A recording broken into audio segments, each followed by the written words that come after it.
The creation of a special tribunal under the Charter will provide a real chance to bring to justice those guilty of the war against Ukraine. The document does not mention any personal immunity, the Office of the President of Ukraine claims. Investigations will be conducted both against the leadership of Russia and the leaders of other countries involved in waging an aggressive war against Ukraine, Belarus and the DPRK. This was reported in the media.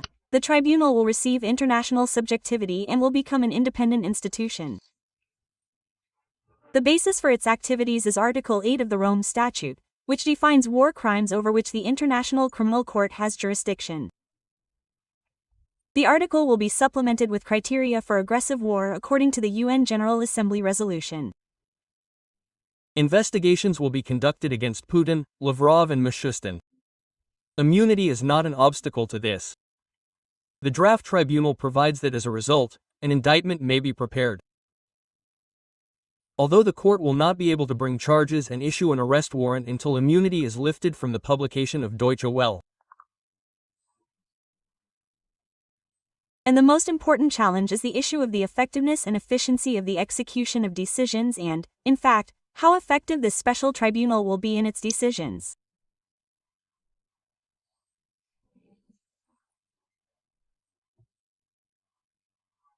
In relation to those criminals, aggressors, because war, is, as it were, a crime of aggression, a crime against peace, as in the classification of the tribunal in the 40s of 1945 to 47.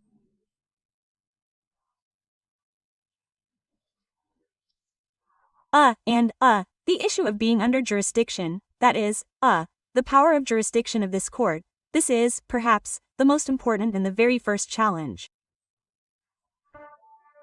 What is important is that the special tribunal provides not only for the punishment of those who unleash the war against Ukraine, but also compensation for the damage that Russia has caused since the beginning of the aggression, since 2014, including through the redirection of frozen assets of the Federation. The special tribunal does not undermine the International Criminal Court, it complements it. Proceedings can proceed in parallel, and in the event of the transfer of the accused to the ICC, the process in the tribunal is suspended. The creation of a special tribunal is a chance for the first official international recognition of the crime of aggression by the Russian Federation since 2014.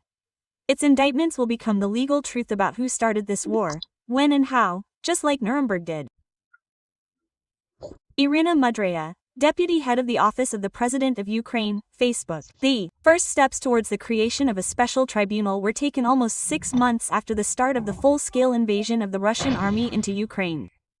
On November 21, 2022, the NATO Parliamentary Assembly recognized Russia as a terrorist state. In July 2023, the OSCE Parliamentary Assembly called Russia a state sponsor of terrorism, and the Wagner PMC a terrorist organization. In November 2023, the Verkhovna Rada of Ukraine created a register of damage caused by the Federation. In April 2024, more than 40 countries signed a declaration of support for the creation of a special tribunal to hold Russia accountable for war crimes against Ukraine.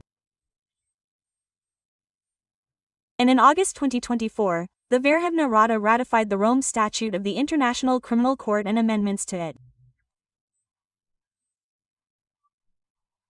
We are now at a stage where the transition from the preparatory in such a political plane will also include this legal and practical work on the creation of the tribunal.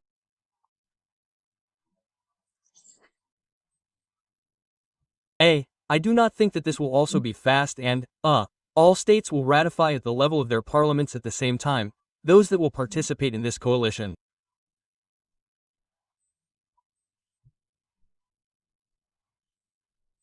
But it is very important for Ukraine at this stage to stimulate at the advocacy level to raise issues and in bilateral relations, agreements with states, so that this issue, let's say, is not pushed into the distant future. Russia continues to destroy Ukrainian cities and villages, kill civilians.